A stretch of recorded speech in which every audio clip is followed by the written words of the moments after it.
ठीक आहे बघा, आजच्या लेक्चर मध्ये आपल्याला 15/6/2022 म्हणजे आजच्या दिनांक रोजी आपल्याला हे 7 मुद्दे मी त्या ठिकाणी क्लिअर करायला लावलेले आहेत. त्याच्यातला पहिला मुद्दा आहे महाराष्ट्रातील थंड हवेची ठिकाणे. मग त्याच्यामध्ये महाराष्ट्रातलं सर्वात मोठं थंड हवेचं ठिकाण, सर्वात छोटं थंड हवेचं ठिकाण कोणतं, याच्यावरती अनेकदा परीक्षेला प्रश्न पडलेला आहे, विचारून झालेला आहे. आपल्याला माहिती आहे की आपल्या रत्नागिरी जिल्ह्याला लगतच असणारं जे काही महाबळेश्वर हे सातारा जिल्ह्यातलं जे ठिकाण आहे ते महाराष्ट्रातलं सर्वात मोठं थंड हवेचं ठिकाण आहे. सर्वाधिक पावसाचं ठिकाण हे आपल्या कोकणामध्ये सिंधुदुर्ग जिल्ह्यामध्ये आंबोली या ठिकाणी, आणि ते सुद्धा पावसाचं ठिकाण आहे, तेही आपल्याला माहित असणं अपेक्षित आहे. त्यानंतर रायगडला सर्वात छोटं थंड हवेचं ठिकाण आपल्याला बघायला मिळतं. काय नाव रे बाबांनो त्याचं? माथेरान. काय नाव आहे? माथेरान. म्हणजे आपल्याला सर्वात त्या ठिकाणी पावसाचं ठिकाणचं थंड हवेचं ठिकाण सर्वात मोठं आणि सर्वात छोटं थंड हवेचं ठिकाण, आणि इतरही महाराष्ट्रातली थंड हवेची ठिकाणं आजच्या लेक्चर मध्ये आपल्याला क्लिअर करायची आहे. त्यानंतर आता भारतातील लोकनृत्य, भारतातील लोकनृत्य जे आहेत मग त्याच्यामध्ये आपल्याला विचारलं होतं महाराष्ट्रामध्ये मग आता यांनी फक्त कोळी नृत्य लिहिलेले, निनाद आणि कालेकरने फक्त काय लिहिले? कोळी नृत्य. लावणी मात्र लिहिलेली नाही, बऱ्याच जणांनी लावणी लिहिलेली नाही. तर भारतातील लोकनृत्यामध्ये महाराष्ट्रात कोळी नृत्य आणि लावणी हे दोन्ही प्रसिद्ध आहेत. मग आपल्याला आसामचं काय, त्यानंतर आपल्याला राजस्थानचं काय, अशा पद्धतीत केरळचं काय, तामिळनाडूचं काय, अशा प्रत्येक राज्यांचं लोकनृत्य जे आहे तेही आपल्याला विचारलं जाऊ शकतं. त्यामुळे तेही आपल्याला माहित असणं अपेक्षित आहे, गरजेचं आहे, आणि तोही घटक आजच्या लेक्चर मध्ये आपल्याला क्लिअर करायचा आहे. विथ त्याची मी काही शॉर्ट ट्रिक्स तुम्हाला देणार आहे. आता आंतरराष्ट्रीय दहशतवादी संघटना, आंतरराष्ट्रीय दहशतवादी संघटना, मग मला वाटतं यावर्षी पुण्याला की कुठेतरी मी प्रश्न बघितला, आणि राजेश बराटे सरांचं एक छोटं पुस्तक पोलीस भरतीच्या अगोदरच्या सत्रामध्ये लॉन्च झालेलं होतं बघा. त्या राजेश बराटे सरांच्या पुस्तकामध्ये शेवटी 2-3 नंबरचं पेज आहे, त्याच्यावरती सुद्धा तुम्हाला या दहशतवादी संघटना त्या ठिकाणी दिल्या होत्या. तुम्ही मला वाटतं कुठनं लिहिल्यात मला माहित नाही, परंतु सगळ्या दहशतवादी संघटना मी तुम्हाला लिहून आणायला सांगितलं होत्या. मग त्याच्यामध्ये आता रशियाची दहशतवादी संघटना विचारली जाईल, कारण आता सध्या रशिया आणि युक्रेनमध्ये युद्ध चालू आहे. मध्यंतरी आपल्याला त्या ठिकाणी पाकिस्तानची दहशतवादी संघटना विचारली जाते. म्हणून ह्या सगळ्या मोजक्या देशांच्या दहशतवादी संघटना आपल्या पाठ असणं अपेक्षित आहे, गरजेचं आहे. त्यानंतर ब जीवनसत्व, जीवनसत्व सगळ्यांना माहिती आहे, आ ब क ड ई वगैरे काय असेल के, ही सगळ्या जीवनसत्वामध्ये आता परीक्षा विभागाचा बदलता पॅटर्न लक्षात घेता आपल्याला ब जीवनसत्वावरती प्रश्न विचारला जातो. मग ब जीवनसत्वावरती प्रश्न काय असतोय, तर ब जीवनसत्वामध्ये मग B12 या जीवनसत्वाचं रासायनिक नाव काय, B1 या जीवनसत्वाचं रासायनिक नाव काय, मग B1चं काय बाबांनो ते थायमिन असेल, किंवा असे जे काही वेगवेगळ्या पद्धतीचे B12 चे काय त्या ठिकाणी नाव आहे, ही जी काही जीवनसत्वांची नावं आहेत ती आपल्याला विचारली जातात. आणि आजच्या लेक्चर मध्ये आपल्याला ती रासायनिक नावं विथ त्याची शॉर्ट ट्रिक्स हे क्लिअरच करून टाकायचे, म्हणजे पुन्हा पुन्हा हा प्रश्न आपला त्या ठिकाणी चुकणार नाही. त्यानंतर पंचवार्षिक योजना, मध्यंतरी एका परीक्षेला प्रश्न विचारला गेला होता सरकती योजनेसंदर्भामध्ये, की सरकती योजना कधीपासून कधीपासून, मग काय 78 ते 80 की 90 ते 92 असा परीक्षेला प्रश्न विचारला गेला होता, लक्षात घ्या. 78 ते 80 मला वाटतं, बरोबर का. मग या सरकती योजनेवरती प्रश्न असतोय, राजाजी योजनेवरती प्रश्न असतोय, पहिली पंचवार्षिक योजना कधी त्या ठिकाणी सुरू झाली, सध्याची पंचवार्षिक योजना कितवी, पंचवार्षिक योजनेमध्ये खंड कधी पडला, अशा पद्धतीचे जे प्रश्न आहेत ते प्रश्न पोलीस भरतीला आपल्याला विचारले जातात, आणि म्हणून तोही अत्यंत महत्वाचा अशा पद्धतीचा घटक आहे. आता त्याच्यानंतर आपल्याला पुढचा घटक बघायचा आहे कानडी शब्द. मी सांगितलं कानडी शब्दाचे आज आपण शॉर्ट ट्रिक्स बघणारच आहे, लक्षात आलं का. काय मी आता शॉर्ट ट्रिक्स तुम्हाला सांगितली, कोण असते, एक चिंदी असते, बरोबर का नाही, आणि ती चिंदी काय, अरे चिंदी काय करते बाबांनो, चिंदीच्या गालावरती खळी असते आणि ती गुड्डी सारखी दिसते, म्हणजे चिंदी, खळी, गुड्डी हे कोणते शब्द झाले, कानडी शब्द झाले. कोणते शब्द झाले, कानडी. त्यानंतर ती पुढे काय करते, ती फेटा बांधते, बरोबर का, म्हणजे त्याला आपण काय म्हणतो पागोटा वगैरे काय असेल ते, बरोबर. पगडी, पगडी असेल पागोटा असेल, पगडी की पागोटा कानडी शब्द आहे, पगडी आहे, बरोबर.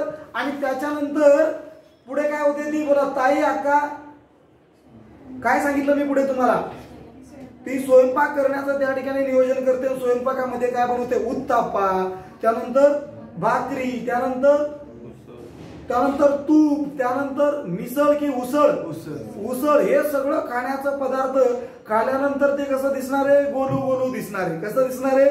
गोलू गोलू दिसणार आहे. आणि त्याच्यानंतर ते कोणाला वाढते? कांबळेताई. कुणाला वाढते? कांबळेताई. त्यानंतर अक्का आणि आप्पा आणि अक्का या दोघांना त्या ठिकाणी वाढते. म्हणजे अशा पद्धतीने सगळे शब्द आपण त्याच्यामध्ये इन्क्लूड करण्याचा प्रयत्न करणार आहोत. तर ती शॉर्ट ट्रिक सुद्धा मी तुम्हाला त्या ठिकाणी लिहून देणार आहे, सांगणार आहे. आणि त्याच्यानंतर अपूर्णांकाचे जे 10 नियम आहेत, मी तुम्हाला अपूर्णांक नावाचा घटक त्या ठिकाणी शिकवलाय आणि म्हणून त्याची पुन्हा एकदा रिपिटेशन आजच्या या आपल्या 15 तारखेच्या लेक्चर सिरीज मध्ये आपली त्या ठिकाणी होणार आहे. मग शून्य जर अंशस्थानी असेल तर उत्तर किती येते? शून्य छेदस्थानी असेल तर उत्तर किती येते? म्हणजे अनंत. याचा अर्थ इन्फिनिट, सांगता येऊ शकत नाही. बरोबर का नाही? बेरीज करायची असेल, छेद समान असेल तर अंशांची बेरीज वजाबाकी करता येते. आणि जर नसेल तर तिरकस गुणाकाराच्या पद्धतीने आपल्याला काय ते करावं लागेल. त्यानंतर अशा पद्धतीचे अपूर्णांकाचे जे काही 9-10 नियम आहेत ते सगळेच्या सगळे नियम आपल्याला त्या ठिकाणी बघायचे. आता याच्यातला आजच्या लेक्चर मधला पहिला घटक जो आहे महाराष्ट्रातील थंड हवेचे ठिकाणे, हा घटक आपल्याला या ठिकाणी क्लिअर करायचा आहे. आता महाराष्ट्रातील थंड हवेचे ठिकाणे बघा, मी सांगितलं की बाबांनो महाराष्ट्रातलं सर्वात मोठं थंड हवेचं ठिकाण जर कोणतं असेल तर ते सातारा जिल्ह्यातलं महाबळेश्वर या ठिकाणी आहे. आणि या महाबळेश्वरचं एकंदरीत वैशिष्ट्य जर तुम्हाला सांगायचं झालं तर या महाबळेश्वरला त्या ठिकाणी कृष्णा नावाची नदी जी आहे त्या कृष्णा नावाच्या नदीचा उगम होतो, की ज्या नदीने संपूर्ण आपल्याला सांगली असेल, सातारा असेल, हा जो भाग आहे त्या ठिकाणी जलमय केलेला आहे. आणि तिथल्या लोकांची परिस्थिती या नदीमुळे प्रचंड मोठ्या प्रमाणामध्ये शेती पाण्याखाली आल्यामुळे सुधारली गेलेली आहे, लक्षात घ्या. आता महाराष्ट्रातील थंड हवेचं ठिकाण, पहिलंच थंड हवेचं ठिकाण मी सांगणार आहे तुम्हाला कोणतं? महाबळेश्वर. पहिलं सांगितलं महाबळेश्वर. महाबळेश्वर महाबळेश्वर त्याच्यानंतर वाई वगैरे काय वाई दिले काय बाबा त्याच्यामध्ये? हा 5 गणी दिले. 5 गणी टेबल लँड ज्याला आपण म्हणतो, हे 5 गणीला आपल्याला टेबल लँड बघायला मिळते. म्हणजे एक जमीन आहे अशा पद्धतीने, जमीन टेबलाच्या आकारासारखी आणि या ठिकाणी रंगबिरंगी फुले वगैरे बघायला मिळतात 5 गणीला. त्याला टेबल लँड या नावाने त्या प्रदेशाला ओळखले जाते. हा प्रश्न परीक्षेला पोलीस भरतीला पडून गेलेला आहे, लक्षात घ्या. आपला प्रश्न आला त्यामुळे आपल्याला माहित असणं अपेक्षित आहे. महाबळेश्वर 5 गणी कुठे आहे बाळांनो? सातारा या ठिकाणी आपल्याला बघायला मिळते. कोणत्या जिल्ह्यामध्ये बघायला मिळते? सातारा. चला त्याच्यानंतर आपल्याला बघायचं सर्वाधिक पावसाचं ठिकाण आंबोली हे थंड हवेचं ठिकाण कुठे? सिंधुदुर्ग. कुठं आहे? सिंधुदुर्ग. इथं सर्वाधिक जास्त पाऊस जे आहे ते या आंबोलीमध्ये त्या ठिकाणी पडते. आणि आपल्या रत्नागिरी जिल्ह्याचा शेजारी रत्नागिरी जिल्ह्यामधला कोणते रे बाबांनो? आपण आता सध्या लाईव्ह लेक्चर कुठनं चाललंय? दापोली या ठिकाणी चाललंय. म्हणजे हे कुठं आहे? रत्नागिरी या ठिकाणी आहे. आणि आपण ज्या ठिकाणी राहतो हे सुद्धा थंड हवेचं ठिकाण त्या ठिकाणी आहे. त्यानंतर रायगड मधलं पुढचं, रायगड मधलं कोणतं आहे? माथेरान. हे सर्वात छोटं थंड हवेचं ठिकाण आहे. आणि आता तिथं रेल्वे गेले का माथेरानला? रेल्वे गेले की नाही माथेरानला? आणि म्हणून हे रायगड जिल्ह्यामधलं आपल्याला बघायला मिळतं, ते लक्षात ठेवायचं. चला त्यानंतर आपल्याला जायचंय पुढे कुठे? कोल्हापूरकडे जाऊ. कोल्हापूरमध्ये कोणतं रे बाबांनो? पन्हाळा. कोणता आहे? पन्हाळा गड जो आहे हा कोल्हापूरमध्ये, हे सुद्धा थंड हवेचं ठिकाण आपल्याला त्या ठिकाणी बघायला मिळते. त्यानंतर 6व्या नंबरचं थंड हवेचं ठिकाण, 6व्या नंबरचं थंड हवेचं ठिकाण पुणे जिल्ह्यामध्ये आपल्याला खंडाळा लोणावळा. राया चल जाऊ खंडाळा. अरे ऐकले की नाही तुम्ही गाणं? ते खंडाळा आणि लोणावळा, खंडाळा आणि लोणावळा हे कुठे बाबांनो? पुणे या ठिकाणी आहे, लक्षात घ्या. तुम्ही ते गाणं ऐकलं असेल, नको ती मुंबई नको ती दुबई. काय रे बाबांनो? अरे यार निनाद, नको ती मुंबई दुबई की काय? ते खंडाळा आणि लोणावळा कुठे? पुणे जिल्ह्यामध्ये आहे. त्यामुळे तेही आपल्याला माहित असणं अपेक्षित आहे. 7व्या नंबरला आपल्याला जायचंय. चला कुठे जायचंय? मी सांगितलं माळ वरून किती येते? 3 थंड हवेची ठिकाण का शेवटी माळ लागलेले. शेवटी काय लागलेला आहे? माळ. त्याच्यामधला पहिला माळ आहे बघा सूर्यमाळ. काय आहे? सूर्यमाळ. आणि हे सूर्यमाळ आपल्याला पालघर नावाच्या जिल्ह्यामध्ये बघायला मिळते. कुठं? पालघर नावाचा जिल्हा जो आहे त्या ठिकाणी. त्याच्यानंतर म्हैसमाळ. काय रे बाबांनो? म्हैसमाळ. हे म्हैसमाळ मला वाटतं औरंगाबाद जिल्ह्यामध्ये, बरोबर आहे का? त्याच्यानंतर आहे 9व्या नंबरचा आहे तोरणमाळ. आणि या तोरणमाळ आपल्याला नंदुरबार जिल्ह्यामध्ये बघायला मिळते. कुठं बघायला मिळते? नंदुरबार. बघा हे 3 माळ आपण घेतले. सूर्यमाळ पालघर, म्हैसमाळ औरंगाबाद आणि तोरणमाळ नंदुरबार या ठिकाणी बघायला मिळते. त्याच्यानंतर परीक्षेला विचारलं जाणारं सगळ्यात महत्वाचं म्हणजे पान. पाल हे थंड हवेचं ठिकाण कुठे? कुठे पाल हे थंड हवेचं ठिकाण? पाल हे जळगाव या ठिकाणी आपल्याला बघायला मिळते. कुठं बघायला मिळते? जळगाव या ठिकाणी पाल नावाचं थंड हवेचं ठिकाण बघायला मिळते. आता याच्यानंतर थंड हवेचं जे ठिकाण आहे त्याच्यामध्ये कोणतं थंड हवेचं ठिकाण राहिलं? हे बघा, या सूर्यमाळ पालघर मध्ये जव्हार नावाचा जो तालुका आहे तो सुद्धा थंड हवेचं ठिकाण आहे. कोणतं? जव्हार. सूर्यमाळ आणि जव्हार हे दोन त्या ठिकाणी आपल्याला बघायला मिळतात. त्यानंतर चला पुढे, भंडारदरा नावाचं जे थंड हवेचं ठिकाण आहे, ज्या माझ्या गावापासून म्हणजे माझं गावच म्हटलं तरी हरकत नाही, ते भंडारदरा थंड हवेचं ठिकाण आपल्याला अहमदनगर जिल्ह्यातील अकोले तालुक्यामध्ये प्रवरा नदीवरती बघायला मिळते आणि तिथेच रंधा फॉल आपल्याला बघायला मिळते. काय बघायला मिळतोय? रंधा फॉल. कालेकर बघितलंय का? हे कालेकर तिथे जाऊन आलेले त्यामुळे त्याला माहित आहे ते. हे भंडारदरा नावाचं जे थंड हवेचं ठिकाण आहे त्याला विल्सन डॅम या नावाने सुद्धा ओळखलं जाते. त्या भंडारदरा धरणाला, भंडारदरा नावाचं जे धरण आहे त्या धरणाच्या जलाशयाला आर्थर लेक सरोवर म्हणून ओळखलं जाते. काय? आर्थर लेक सरोवर किंवा विल्सन डॅम या नावाने सुद्धा ओळखलं जाते.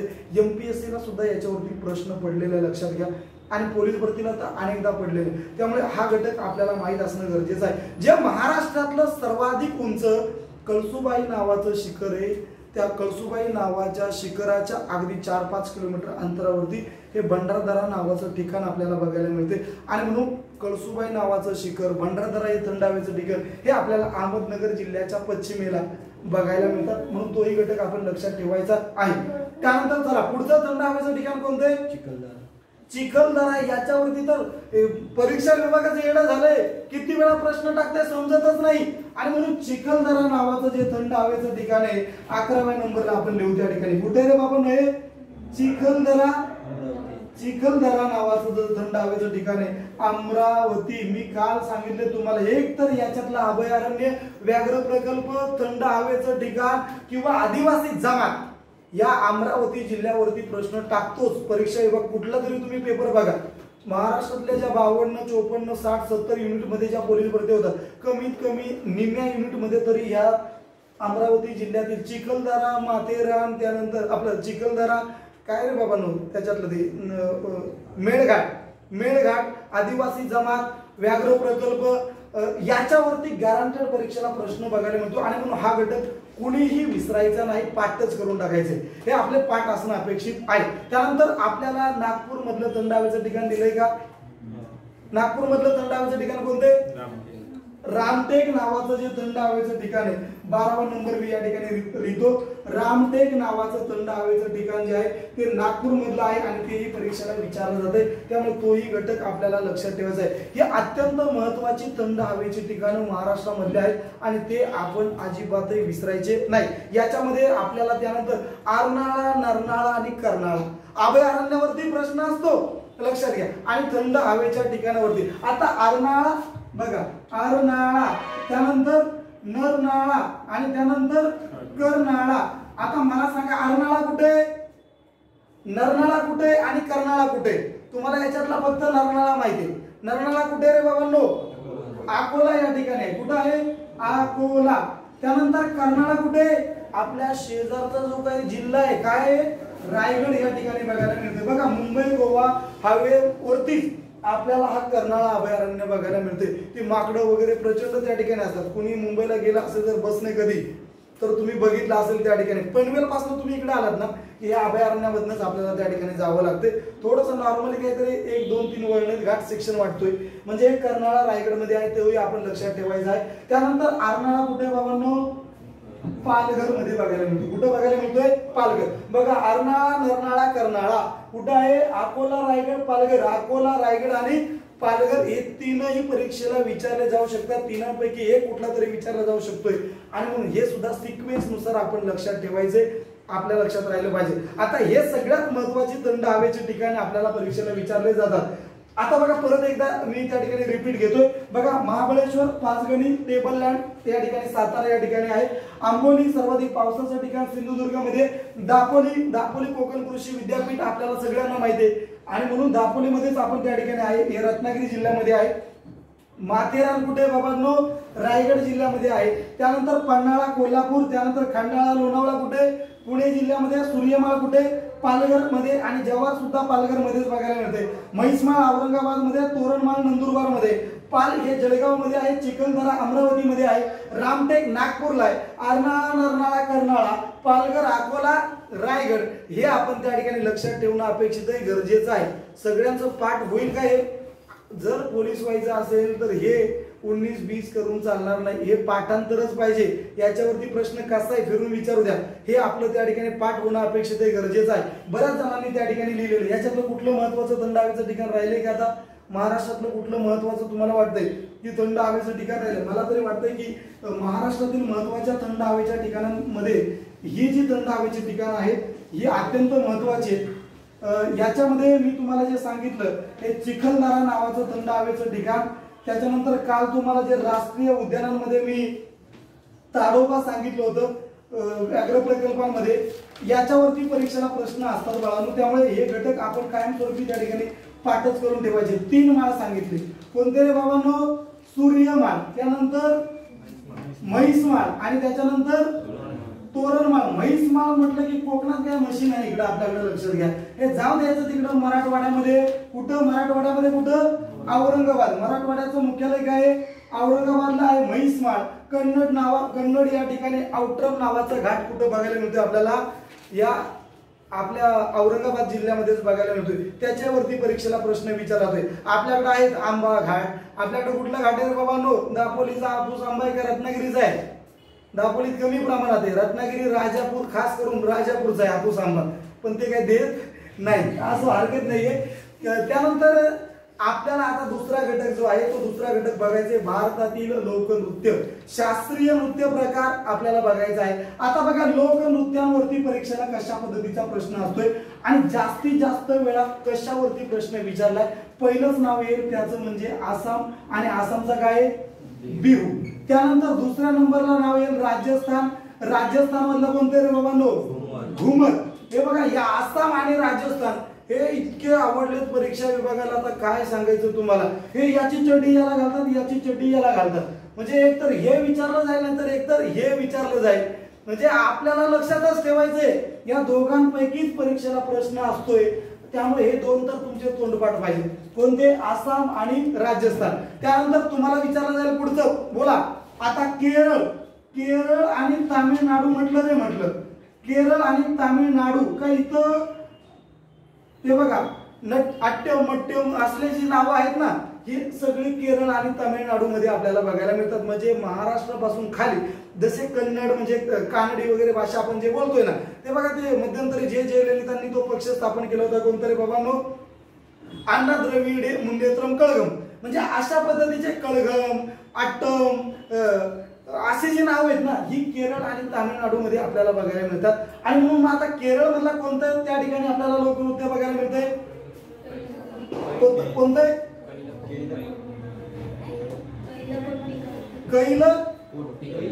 कैलकोट्टी.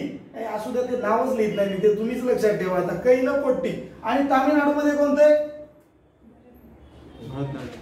तामिळनाडू मध्ये कोणतं?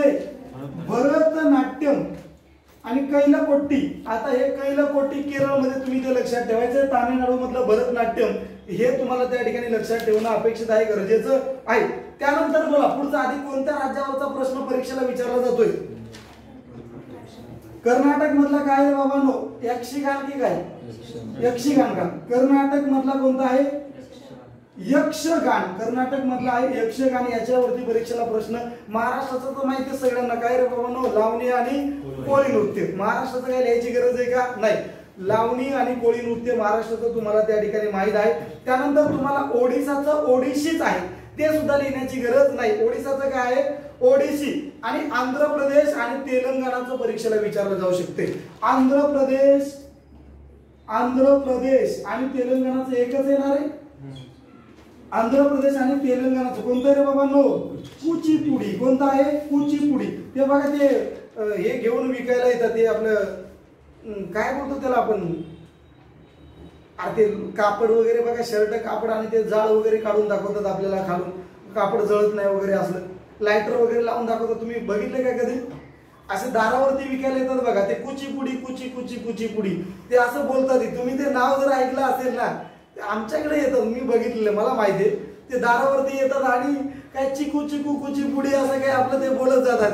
लक्षात आलं का? ते हुलू कुलू असं बोलतात. त्यामुळे तोही घटक आपण लक्षात ठेवायचा आहे की या ठिकाणी आंध्र प्रदेश आणि तेलंगणा मधला कोणत्या रे बाबांनो कुचीपुडी. तुम्ही ऐकलं की नाही, ते बघितलं की नाही? ते बघा, मी बघितलेले, मला माहिती आहे.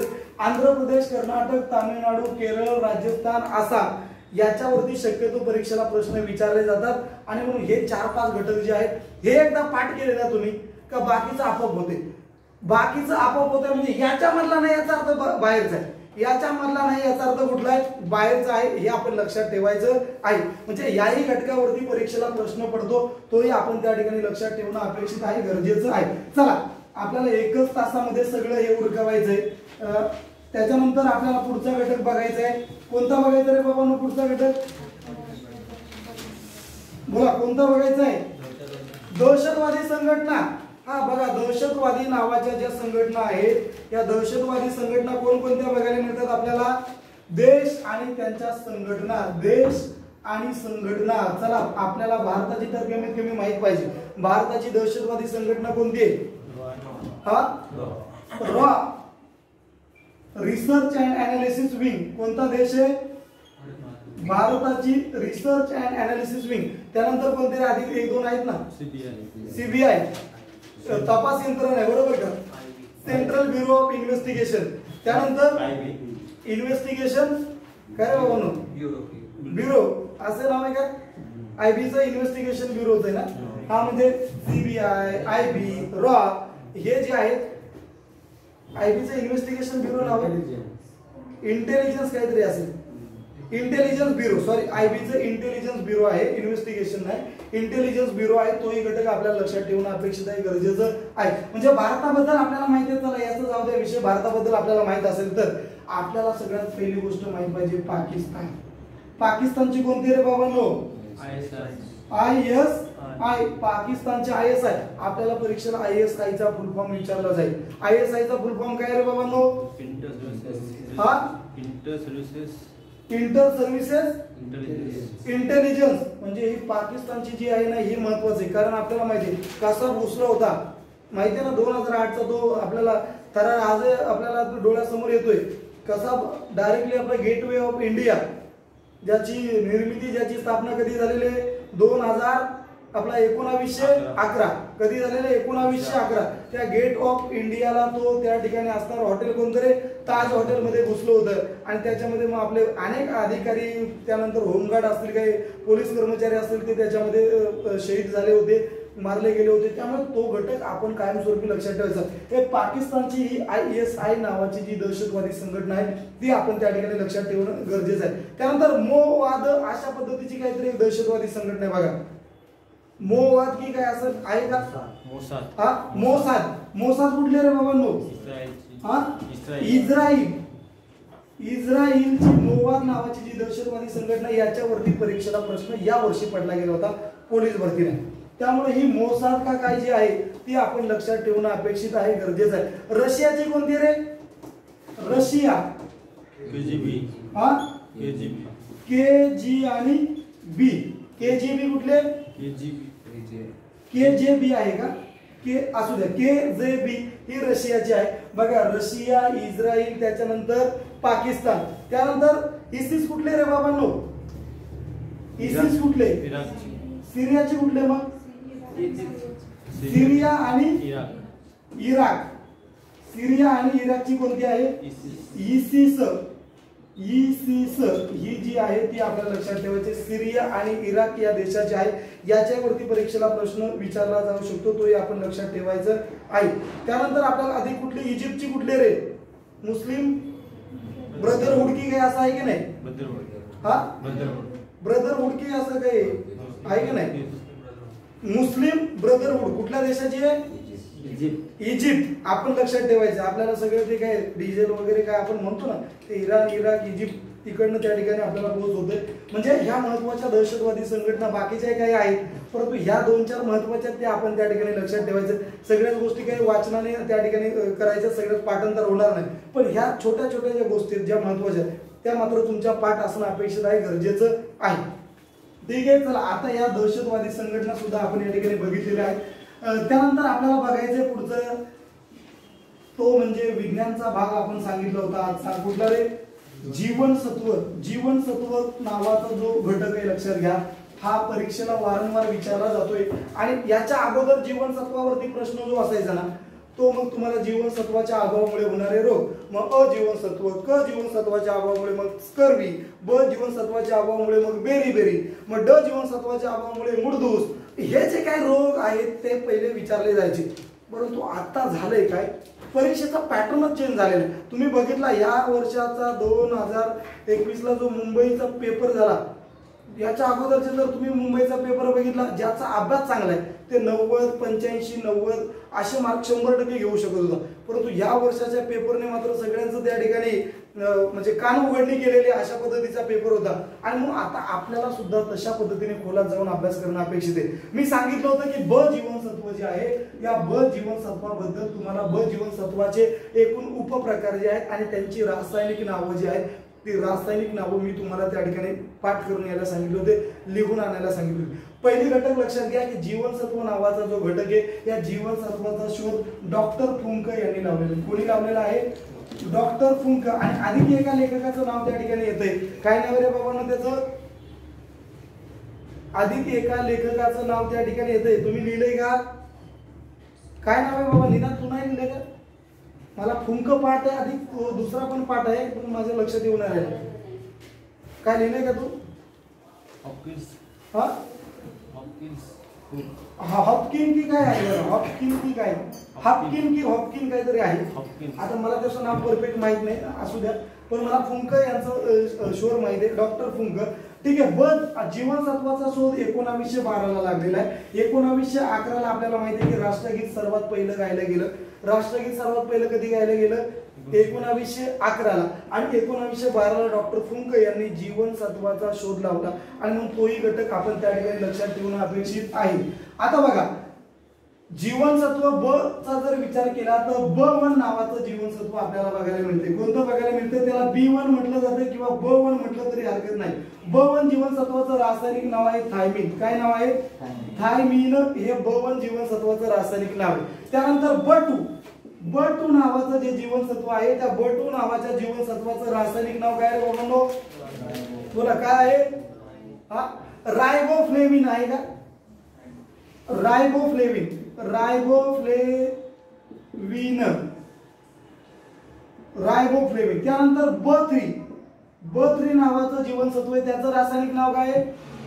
हा, नियासिन. काय आहे? नियासिन. त्याच्यानंतर 4 नाही मला वाटतं, B4 नाही, B5 आहे. ओके. त्यानंतर B5 चं रासायनिक नाव काय आहे? बोला काय नाव आहे? ते थोडंसं अवघडच आहे उच्चारायला. हा, पॅन्थोनिक. असं काय आहे की पॅन्टोथेनिक आम्ल आहे का? पॅन्टोथेनिक. आता हे काही पॅन्टीत आम्ल म्हणजे असं कुठं आहे का रे बाबा? पॅन्टोथेनिक. बघा काय नाव निघाले आणि काय याची गॅरंटीच ना. पॅन्टोथेनिक आम्ल आपल्याला त्या ठिकाणी बघायला मिळते. त्यानंतर पुढचं जीवनसत्व आहे. पुढचं जीवनसत्व कोणतं आहे? B6 आहे का? अरे B6 आहे ना? B6 जीवनसत्वाचं रासायनिक नाव काय? ते पण प वरूनच आहे. काय नाव आहे त्याचं? पायरोडीऑक्सिन की काय? हा, पायरोऑक्सिन का? ऑक्सिन. पायरोडॉक्सिन का? अरे काहीतरी असेल, असू दे. आता पायरीले नाही तर हापूसले, पण घे बाबा कुठला तरी आंबा आणि खा. पायरोडॉक्सिन. आता हे बघा, हे या ठिकाणी पॅटोथेनिक, त्यानंतर पायरोडीऑक्सिन. त्यानंतर B7 चं काय नाव आहे रासायनिक? हा, बायोटिन. हे सोपं आहे, असलं तर हरकत नाही ना. B7. त्यानंतर B8 नाही, B9 आहे. ओके. B9 काय रे बाबांनो? हा, फॉलिक ऍसिड आहे ना. Folic acid. आणि B12 आहे. B12 B10 आहे का? B10 आहे, B12 आहे ना? हा, B12 मध्ये काय नाव आहे त्याचं? सायनोको बालॅमिक की काय असायचं? काय रे बाबा सायनोको बाल्मिक, आणि ते बालॅमिक असं काय तर लक्षात ठेवलं होतं. सायनोको काय नाव आहे? बाल्मिक का? हा बघा, सायनोको बाल्मिक असू नाही तर वाल्मिक असो, आपल्याला फक्त लक्षात ठेवायचं आहे. बघा आता B1 जीवनसत्व, B2, B3, B5, B6, B7, B9 आणि B12 ही जी जीवनसत्व आहेत, या जीवनसत्वांची नावं आपले पाठ पाहिजे. पहिलं B1 जीवनसत्वाचं नाव काय? थायमिन. ब जीवनसत्वाच्या अभावामुळे होणारा रोग कोणता आहे? बेरी. कोणता रोग आहे? बेरी. आता B1 चं नाव आहे थायमिन, B2 चं आहे रायबोफ्लेविन, B3 चं आहे नियासिन, त्यानंतर B5 चं आहे पॅन्टोथेनिक, त्यानंतर B6 चं आहे पायरोडॉक्सिन, B7 चं आहे बायोटिन, B9 चं आहे फॉलिक ऍसिड आणि B12 चं आहे सायनोकोबाल्मिक. म्हणजे अशा पद्धतीची ही जीवनसत्व आहेत. आता याच्या रासायनिक नावांवरती तुम्हाला परीक्षेला प्रश्न पडतो. आता हे पाठच करून ठेवायचे, लक्षात घ्या. आता या ठिकाणी काय, इथं थारा नाही असं काहीतरी लक्षात ठेवा. थारा नाही असं लक्षात घ्या. इथं बघा थारा निय म्हणजे नाही म्हणायचं, इथं थारा नाही. कुणाला? पप्पाला बापसाला आणि बापसाला. इथं लक्षात कसं ठेवायचंय? अरे लक्षात कसं ठेवायचंय? थारा नाही. कुणाला थारा नाही? पप्पा आणि बापसा. कुणाला नाही? पप्पा आणि बापसा. एवढं जर डोक्यात ठेवलं तर बाकी तुम्हाला ती नावं आपोआपच लक्षात येऊन जाणार आहे. एवढी नावं लक्षात ठेवायचं. आता लक्षात ठेवण्याची मतलब आहे पप्पा काय आणि बापसा काय फरक पडतो आपल्याला? थारा नाही, पप्पाला आणि बापसाला असं लक्षात ठेवलं तरी तुमच्या लक्षात येऊन. कार्यकर बापसा म्हणजे काय? बायोटिन, फॉलिक ऍसिड आणि सा म्हणजे सायनोकोबाल्मिक. अशा पद्धतीने तुम्ही लक्षात ठेवायचंय. आणि पप्पा म्हणजे काय रे बाबा? पॅन्टोवरती कर, पॅन्टोथेनिक आणि पायरोडॉक्सिन. काय? पायरोडॉक्सिन म्हणजे हे सुद्धा आपण लक्षात ठेवायचं. आणि इथं काय म्हणायचं? थारा नाही. कुणाला थारा नाही? थारा मुले, कुणाला थारा नाही? पप्पाला आणि बापसाला इथं थारा मिळणार नाही. म्हणजे हे जीवनसत्वाची जी नावं आहेत ती आपली पाठच झाली पाहिजेत. ब जीवनसत्व डोक्यातून गेलं नाही पाहिजे. ब जीवनसत्व आता कसं डोक्यातून जातं मी बघतो, कारण थाराच नाही ना. कुणाला थारा नाही? पप्पाला आणि बापसाला थारा आपल्याला या ठिकाणी बघायला मिळत नाही. एवढं जरी डोक्यात ठेवलं तरी बाकीचं तुमच्या लगेच लक्षात येऊन जाणार आहे. बघा इथं फक्त 4 नाहीये. ओके, इथं 4 नाही, 8 नाही आणि 10 नाही. 4 दुने 8, 8 आणि 2 10. 4 दुने 8. लक्षात येते का? 4 दुने किती होतात? बघा 4 गुणाकारामध्ये 2 केलं तर बरोबर किती येतात? 8. बरोबर. आता 4 दुने 8. मग हे 8 मध्ये हे 2 इथं गुणिले केले की इथं 2 मिळवायचे, किती होतात? 10. म्हणजे 4 ला थारा नाही, 8 ला थारा नाही आणि 10 ला थारा नाही. एवढं आपण लक्षात ठेवायचंय. काहीतरी सूत्र लावा ना, x वजा y, y वजा x, काहीतरी करा, त्याशिवाय आपल्याला ते लक्षात राहणार नाही. आणि तुम्ही म्हटलं की याची सर वेगळी चांगली शॉर्ट ट्रिक्स लावा. चांगली शॉर्ट ट्रिक्स लक्षात राहत नाही. काहीतरी जगाचं वेगळं करावं लागेल तेव्हा ते आपल्या लक्षात राहतं, हे लक्षात ठेवायचं. चला, आपलं हे जीवनसत्व नावाचा घटक आता मला तरी वाटत नाही की गायगायत महिनाभर तरी तुम्ही विसरणार नाही. परत एकदा की तुम्हाला सांगितलं की थारा नाही बापसाला, की अजिबात तुम्ही त्या ठिकाणी पप्पाला आणि बापसाला थारा नाही, ते तुम्ही आपोआपच विसरू शकत नाही. लक्षात ठेवायचे. नेक्स्ट घटक आपल्याला त्या ठिकाणी बघायचा आहे. कोणता घटक आहे रे बाबांनो? बोला. मी तुम्हाला त्या ठिकाणी पंचवार्षिक योजना नावाचा घटक सांगितला होता.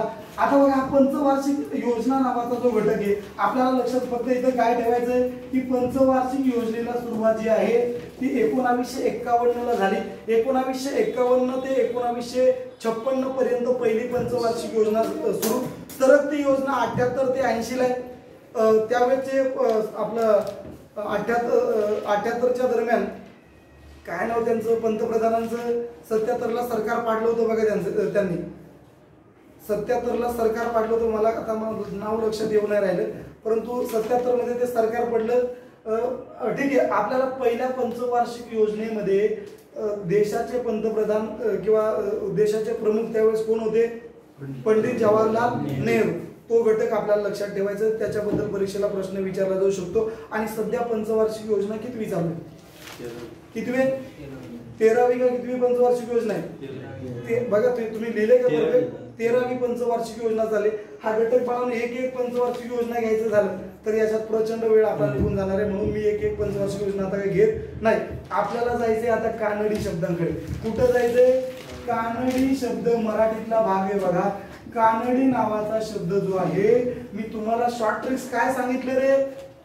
कानडीची शॉर्ट ट्रिक्स मी तुम्हाला काय सांगितले? चिंदी नावाची मुलगी असते बघा. काय नावाची मुलगी असते? चिंदी. आणि आता ही चिंदी नावाची मुलगी हसल्यानंतर तिच्या गालावरती काय पडते? कळी. कळी का खळी? हा, खळी पडते. आता खळी पडल्यानंतर ती कुणासारखी दिसते? गुढी सारखी दिसते. कुणासारखी दिसते? गुढी सारखी दिसते. आठवते का तुला गुढीचं काही कसलं? चिंदी नावाची चिंदी नावाची मुलगी असते. ती हसल्यानंतर तिच्या गालावरती खळी पडते आणि ती दिसते कुणासारखी? गुड्डी सारखी आपल्याला त्या ठिकाणी बघायला मिळते. त्यानंतर मी काय सांगितलं? बोला. त्यानंतर काय सांगितलं होतं? आणि ही जी चिंदी नावाची मुलगी आहे ती अडाणी असते. कशी असते? अडाणी असते. आता अडाणी असल्यामुळे तिला फक्त स्वयंपाकाचंच काम जमायचं. अडाणी असल्या कारणामुळे तिला बाकी शिक्षणाचं काम जमत होतं का? नाही. तिला फक्त स्वयंपाकाचंच काम जमायचं आणि स्वयंपाकाच्या कामामध्ये ती पटाईत असल्या कारणाने, लक्षात घ्या, अडाणी नावाचा शब्द आहे ना रे? तुम्हाला सापडला का त्या ठिकाणी? किती लोकांना सापडलेला आहे? एक. तुला सापडलेला आहे? ठीक आहे. अडाणी नावाचा शब्द मला वाटतं कानडीमध्ये आहे, बरोबर का? आता बघा, चिंदी नावाची मुलगी होती, त्यामध्ये ती हसल्यानंतर तिच्या गालावरती खळी पडायची. त्यानंतर काय रे बाबा, ती कोणासारखी दिसायची? गुड्डी सारखी. ती कशी होती? अडाणी होती. अडाणी असल्यामुळे तिला फक्त कोणतं काम जमायचं?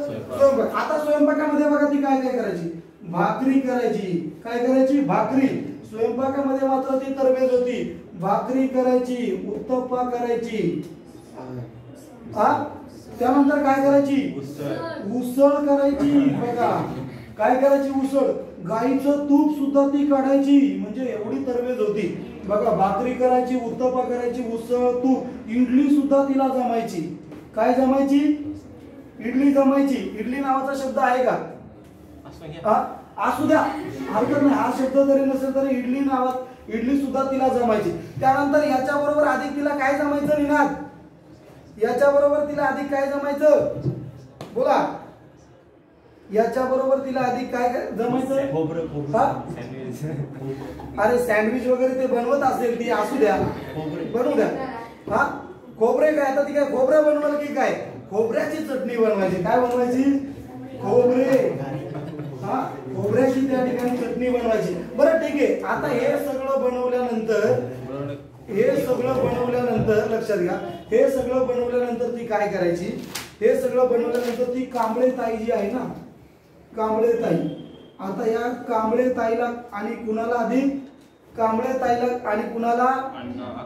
अण्णा आणि अक्का.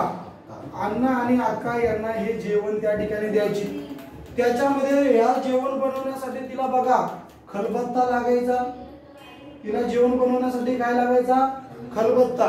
त्यानंतर अधिक तिला काय लागायचा? बोला. तिला विळी लागायचं. कारण विळी का लागायची? तर तिला त्या उसळमध्ये कांदा कापावा लागायचा. त्यामुळे तिला विळीची गरज यायची. कारण पहिली सुरी वगैरे नव्हती, कारण ती अडाणी, त्याच्यामुळे तिला विळी लागायची. त्यानंतर शब्द कुठला आहे? हा, अरे विळी. त्यानंतर खलबत्ता आणि अधिक एक शब्द कुठला आहे? आणि त्यानंतर तिला आडकित्ता सुद्धा लागायचा. हा, आडकित्ता. ती सुपारी खायची का? अरे सुपारी खात नव्हती ती. जरी अडाणी असेल तरी ती सुपारी खात नव्हती. म्हणजे चिंदी, कळी, गुड्डी, अडाणी, भाकरी, उत्तप्पा, उसळ, तूप, खोबरे, कांबळे ताई, अण्णा, अक्का, खलबत्ता, विळी आणि आडकित्ता हे सगळेच्या सगळे शब्द कसे आहेत? ती कानडी शब्द आहेत. आणि हे कानडी शब्द आता आपल्याला या गोष्टीच्या रूपामध्ये पाठ करून ठेवायचे. होतील सगळ्यांचे पाठ? नक्की. त्याच्यातला 2-4 शब्द काय राहिले असतील आपल्याकडनं ते एकदा तुम्ही पाहिजे तर वाचून घ्या. परंतु जेवढे शब्द आपल्याला घेता आले तेवढे आपण घेण्याचा त्या ठिकाणी प्रयत्न केलेला आहे. तू किती लिहिलेत रे बाबा कालेकर? हा, 500 शब्द लिहिलेत. मग किती लिहिले ती? भरपूर लिहिलेले कालेकरने. असू द्या. परंतु हे महत्वाचे जे परीक्षेला विचारले जातात ते शब्द ते शब्द आपण त्या ठिकाणी घेण्याचा प्रयत्न केलेला आहे. ठीक आहे, लक्षात राहील सगळ्यांच्या, लक्षात राहील. आधी काही शब्द असतील परंतु आपण ही छोटी गोष्ट बनवली आणि छोट्या गोष्टीमध्येच आपल्याला हे शब्द त्या ठिकाणी लक्षात ठेवायचे.